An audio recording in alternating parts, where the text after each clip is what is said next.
बच्चन महाराज साहब, बचन 70।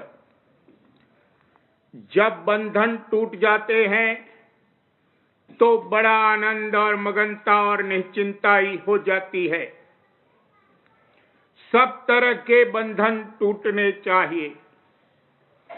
पहला धन का बंधन, तो धन में सब तरह का धन आ गया। दूसरा मन का बंधन, तो मन में अपना मन और सब वास्तेदारों का मन आ गया। तीसरा तन का बंधन, तो अपना तन और रिश्तेदारों का तन आ गया। गर्जे के सब तरह के बंधन, मान प्रतिष्ठा वगैरह, जैसे कि वशिष्ठ जी ने कहे हैं, टूटने चाहिए।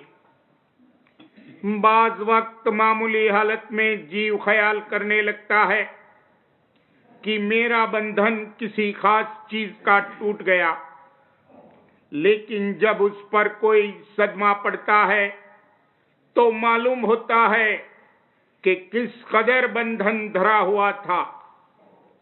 बंधन टूटा हुआ जब समझना चाहिए जबकि उसके भाव अभाव या हानि लाभ में उसको कोई दुख सुख न हो। जैसे कि गैरों के दुख सुख में इसको कोई दुख सुख नहीं होता। सो ये बंधन सब राधा स्वामी दयाल आहिस्ते आहिस्ते तोड़ेंगे। कभी कोई झगड़ा पैदा करके, कभी बीमारी लाकर। गर्जे कि उनके पास बंधन तोड़ने की अनेक युक्तियां हैं और इस तरह पर रफ्ते रफ्ते मोह का बीजा जो मन में धरा है जला दिया जाता है।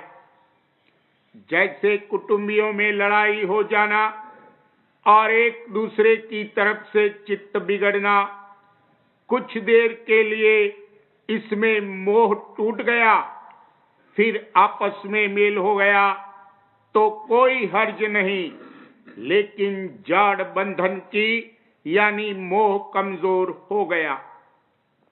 तन का बंधन अलबत्ते भारी है।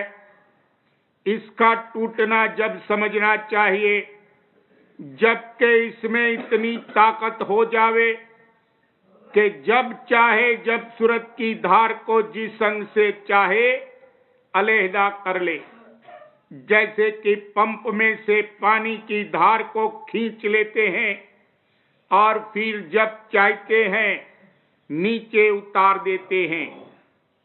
ये ताकत गहरे अभ्यास के बाद हासिल होगी।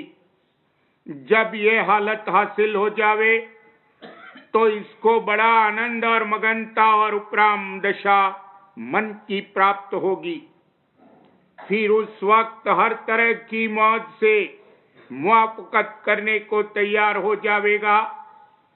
जैसे जख्म में जब शिगाफ लगा दिया जाता है और उसकी तमाम पीप और मवाद निकाल दिया जाता है तो कैसा आराम मालूम होता है, और जो टीस की पहले होती थी वो सब जाती रहती है।